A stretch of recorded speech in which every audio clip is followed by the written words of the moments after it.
Alors, troisième vidéo sur les mouvements à force centrale conservative, cette fois-ci un petit peu plus pratique. Donc, on a appliqué le théorème du moment cinétique et le théorème de l'énergie cinétique, on a vu plein de choses. Mais maintenant, quand même, on se dit, bon, ok, c'est cool, mais allez, la trajectoire, quand même, parce que voilà, c'est quand même le truc qui est central, c'est trouver la trajectoire d'un objet pour un couple de conditions initiales. Alors il se trouve que cette étude est relativement compliquée et n'est plus au programme du premier cycle depuis quelque temps. Ça a utilisé des particularités, enfin des petites astuces, qui s'appellent les formules de Binet en général, et franchement c'était pas très intuitif.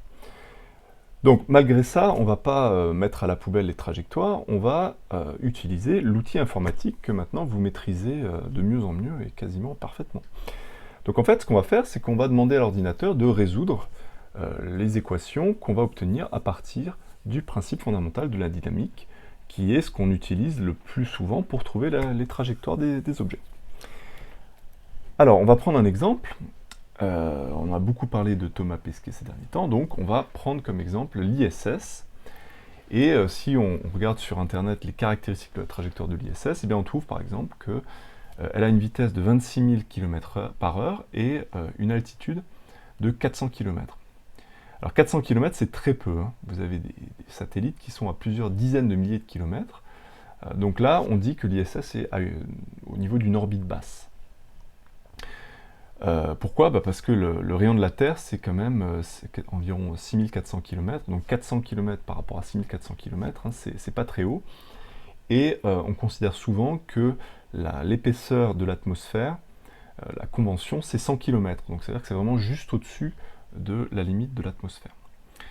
Bref, donc ça va être pour les applications numériques, vu qu'on va résoudre numériquement le problème. Donc là, on va essayer, là, pendant quelques minutes, de trouver les équations qu'il va falloir mettre dans l'ordinateur, par exemple en utilisant Python. Alors, on ne va pas revenir sur toutes les hypothèses qu'on a faites, hein, on va appliquer directement le PFD, dans le référentiel, par exemple ici, géocentrique, considéré galiléen. Donc, somme des forces égale à la masse du système, donc ici l'ISS fois son accélération. Et ici, il n'y a que la force centrale, et on prend comme force centrale, donc une force centrale de gravité. Du coup, c'est moins g fois la masse de l'ISS fois la masse de la Terre sur la distance au carré et dans la direction radiale euro. Bon, alors on ne peut pas mettre ça directement dans Python. Lui, tout ce qu'il est capable de faire, c'est résoudre des équations différentielles du premier ordre, donc il va falloir qu'on avance un petit peu. Alors pour avancer, eh bien, déjà il va falloir exprimer ce qu'est l'accélération, et puis ensuite on va projeter le PFD comme on fait à chaque fois. Donc l'accélération, alors je refais pas, enfin si je le refais, mais très vite, ce que j'ai déjà fait dans la précédente vidéo. Donc je cherche à exprimer l'accélération, mais ici on a un petit problème, c'est que, enfin un petit problème, non, mais en tout cas c'est un cas général, du coup, eh bien il n'y a pas de simplification si on se place dans le repère cylindrique parce que, eh bien, ρ, a priori, n'est pas constant. Donc la vitesse a ces deux termes, et puis quand vous dérivez la vitesse pour l'accélération, eh bien chacun de ces termes dépend a priori du temps.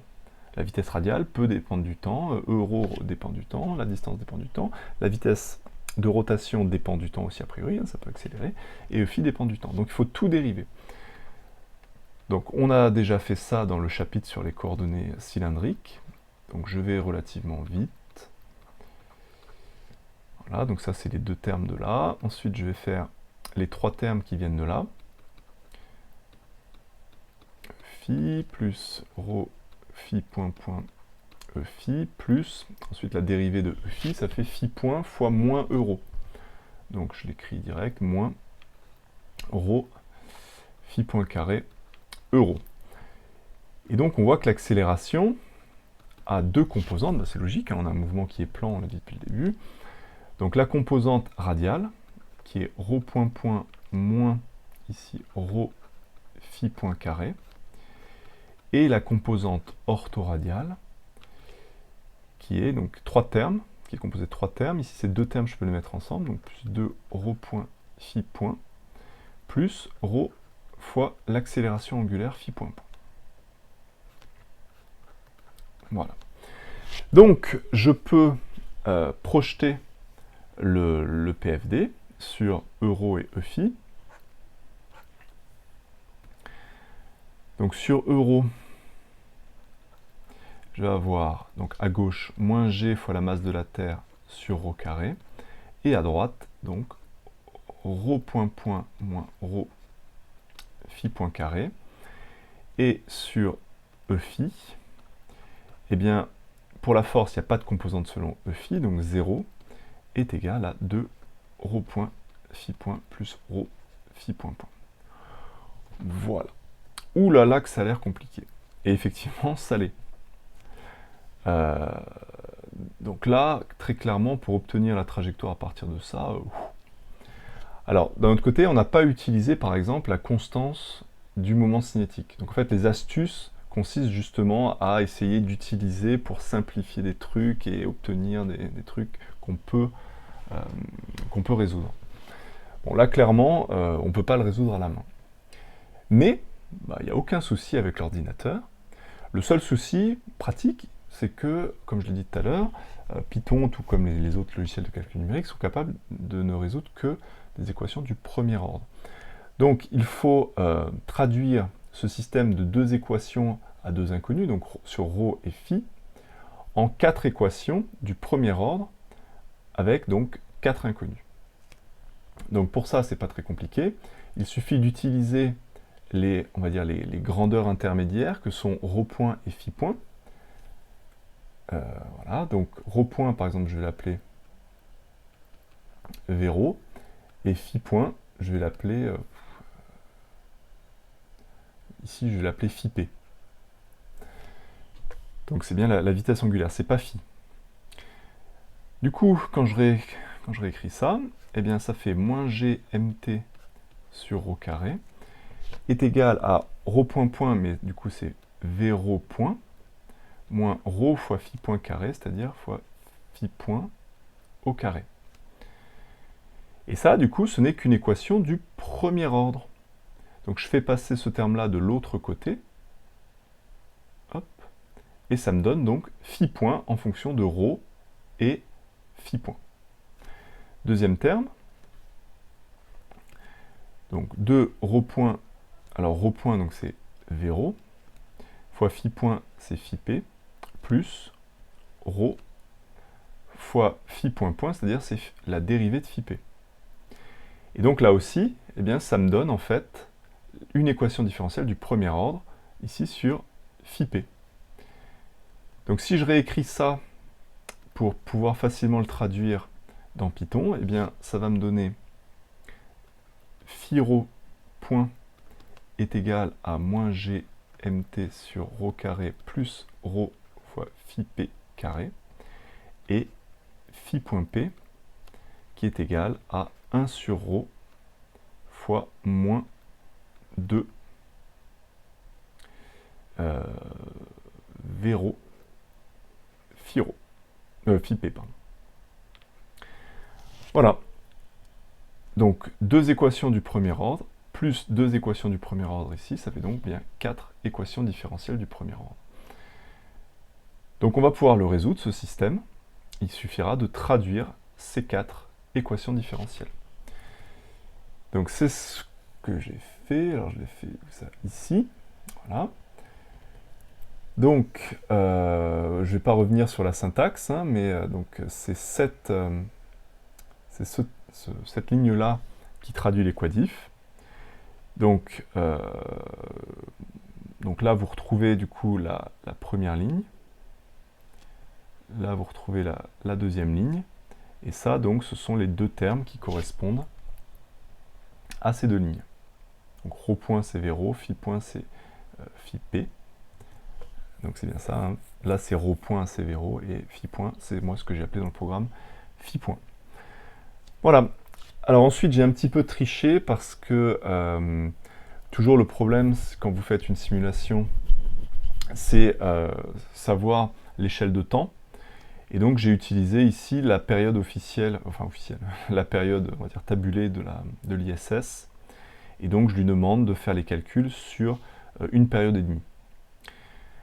Voilà, donc après c'est du classique, hein, c'est une équation, c'est un système d'équations couplées, mais il n'y a aucun problème à résoudre ça. Donc on le résout avec ODE int, on sort les variables, donc rho, phi, bon, j'aurais pu écrire tout ça en une ligne, bon j'ai écrit en 4 lignes, c'est pas très grave. Et puis bah, après, je trace, mais ici le plot c'est en xy, donc en fait je transforme phi et rho en x et y. Donc x c'est rho fois cos phi et y c'est rho fois sin phi. Voilà, et puis ensuite je lui demande de me le tracer avec des axes à l'échelle pour pas qu'on ait une ellipse qui soit, on va dire, virtuelle, enfin, qui soit artificielle à cause des échelles des axes. Et donc voilà ce qu'on obtient. Voilà. Donc c'est bien ce qu'on attendait, hein. Heureusement, l'ISS fait bien une ellipse autour de la Terre, et donc une ellipse fermée, donc qui va se répéter tant que, par exemple, les frottements avec le haut de l'atmosphère ne sont pas trop importants et diminuent du coup l'orbite de l'ISS, mais après ils corrigent la trajectoire. Voilà, alors j'ai parlé d'ellipse, alors vous pouvez dire, bah, il est fou, il est fatigué, alors c'est vrai, mais c'est bien une ellipse parce que si vous regardez attentivement, eh bien, par exemple, ce point-là, il est à peu près à x égale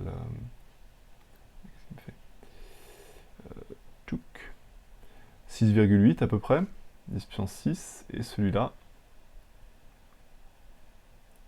alors c'est très très léger, mais il est à 6,68. Donc en fait, on a quasiment un cercle. Alors je ne sais pas si en vrai, la trajectoire, elle est voulue comme étant parfaitement circulaire, et du coup c'est la donnée que j'ai trouvée sur internet qui n'est pas parfaitement exacte, ou si c'est vraiment une ellipse quasiment circulaire comme on vient de le simuler. Voilà donc comment ne pas avoir à résoudre à la main donc, en utilisant l'ordinateur. Alors juste pour finir, on pourrait se dire, a priori vu qu'on a un mouvement de rotation, eh bien, les coordonnées cylindriques étaient les mieux, mais en fait on voit que c'est pas si simple que ça, parce que du coup il n'y a pas grand chose qui se simplifie si j'utilise pas énergie mécanique et mouvement cinétique. Donc on pourrait se dire, bah, peut-être que je peux essayer de voir en repère cartésien ce que ça donne. On va voir si ça simplifie les choses. Donc on va repartir direct du PFD. Rho sur rho carré est égal à M1. Du coup, bah, il va falloir traduire en coordonnées cartésiennes rho et rho carré. Mais en fait, je vais faire un truc beaucoup plus simple. Il y a une astuce là. Une fois que vous l'avez vue, elle est vraiment chouette celle-là. Rho,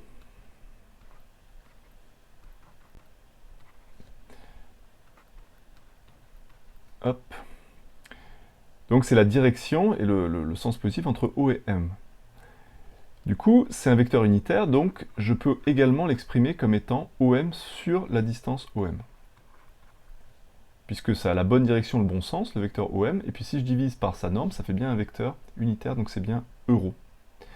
Donc OM sur OM, et OM en distance c'est ρ, donc OM sur ρ, c'est euro. Donc en fait, ça, je vais pouvoir le remplacer par moins GMT fois vecteur OM divisé par ρ au cube. Avec ρ qui est la distance, en coordonnées cartésiennes, dans un mouvement plan, ça va être racine de x carré plus y carré.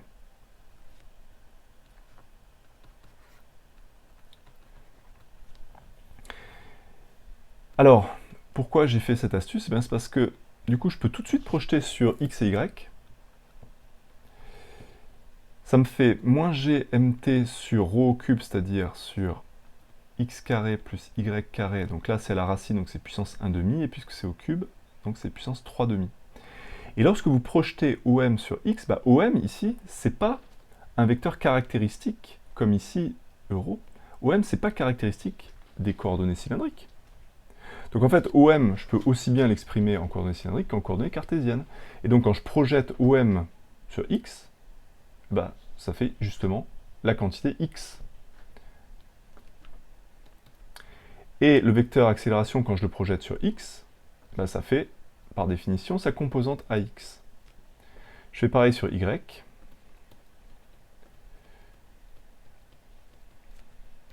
Est égal à MAY. Alors, AX, bah, c'est la dérivée seconde de x en coordonnées cartésiennes, ou c'est également... Alors, oui, pardon, excusez-moi, vous l'avez peut-être aussi remarqué, décidément. Donc, c'est la dérivée de Vx. Alors, pourquoi je fais ça? Bah, pour pouvoir l'exprimer facilement dans Python. Comme ça, j'ai uniquement... Hop, des équations différentielles du premier ordre. Voilà. Donc me voilà avec mon système sur x, y, vx, vy. Donc ça, je peux le mettre dans l'ordinateur. Et c'est quand même un petit peu plus simple. Parce qu'à la main, hein, c'est pas plus simple. Hein. Ça, c'est ça pour le résoudre, a priori, on ne peut pas le résoudre comme ça. Alors il y a peut-être des astuces, il y a peut-être des matheux qui savent le faire, mais moi je ne sais pas le faire. Du coup, bah, j'ai fait un autre fichier Python avec ça, pour vérifier que c'est bien la même chose. Donc là, bah, vous retrouvez donc les deux... donc ça c'est dx sur dt égale vx, dy sur dt égale vy. Et là, donc, vous avez les deux lignes de la traduction du PFD. Sinon, les paramètres, c'est les mêmes. Et puis, bah, on retrouve bien exactement la même chose. Donc, ce n'était pas du tout nécessaire de refaire le PFD en coordonnées cartésiennes. Mais il se trouve que pour la traduction avec l'ordinateur, avec donc des résolutions numériques, bien, finalement, c'est plus facile d'utiliser les coordonnées cartésiennes. Donc, on vous dit, ou je vous ai dit, que bah, dès qu'il y a un mouvement de rotation, c'est mieux de se placer en cylindrique, mais dans ce cas-là, si c'est pour traduire et résoudre en numérique, bah, finalement, c'est plus facile de rester en cartésien. Voilà, donc pour conclure, on va s'amuser à changer un petit peu la condition initiale. Donc on a ici un programme qui va nous permettre eh bien, de déterminer la trajectoire, quelles que soient les conditions initiales. Et donc là on voit que bah, j'ai diminué la vitesse de départ, et donc on a une ellipse qui est plus petite. Et cette ellipse a comme foyer eh bien, 0, 0. Alors il faudrait le démontrer, mais on peut l'accepter ici. Donc a comme foyer 0, 0, qui est donc la place de l'objet central. Si je diminue encore, bah, l'ellipse va être encore plus petite. Hop. Il ne faut pas non plus que je diminue trop.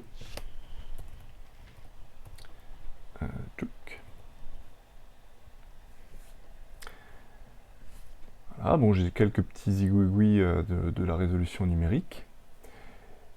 Et si je diminue trop, alors des zigouigouis, parce que du coup, le temps, la période va être beaucoup plus faible, et donc en fait, ça ne repasse pas exactement par les mêmes points. Donc là, il faut que je diminue mon... Hop.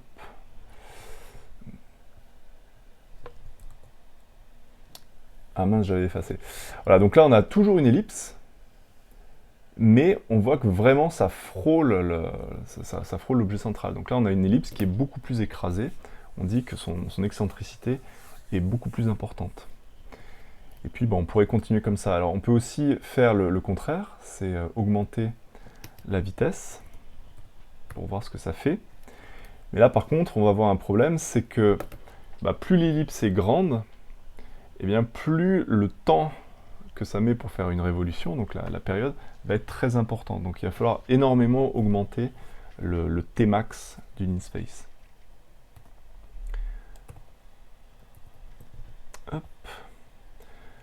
Donc là, bah, ça fait une ellipse. Hein. Là, on voit, hein, ça commence à 6 et quelques, et puis ça va quasiment à 8. Donc c'est bien une ellipse. Je peux augmenter encore. Allez, j'augmente beaucoup. Tac, 39 000. Et là, voilà ce qu'on obtient. Donc si vous avez suivi la vidéo précédente, eh bien, vous comprenez ce qui se passe. Alors, je vais peut-être reprendre quand même. on a ça. Et bien en fait, pour la vitesse d'avant, on était toujours dans un état lié. Et là, j'ai donné une vitesse initiale qui est telle que l'énergie mécanique est supérieure à 0. Et donc on est dans un état libre, et on voit bien sur la trajectoire, eh bien que, enfin on voit bien, a priori, il faudrait quand même le vérifier, hein, mais a priori, l'objet ne va jamais revenir. Donc il est dans un état libre. Donc là, par exemple, eh bien, on a envoyé une sonde plus loin que la Terre, par exemple, pour aller à Jupiter, ou je ne sais où. Alors on peut le vérifier peut-être quand même, pour que je finisse pas la vidéo en disant une bêtise. Alors par exemple, je peux augmenter le temps max, puis on va voir si ça s'éloigne indéfiniment ou pas. Bon, ça a l'air. Donc c'est bien un état libre. Voilà, donc pour conclure cette vidéo, eh bien, on voit que pour trouver la trajectoire, on a été obligé de passer par le PFD. Hein, ce qu'on a vu au tout début des vidéos, c'est des caractéristiques du mouvement, mais si vous voulez vraiment la trajectoire, des données précises, eh bien, il faut résoudre le PFD.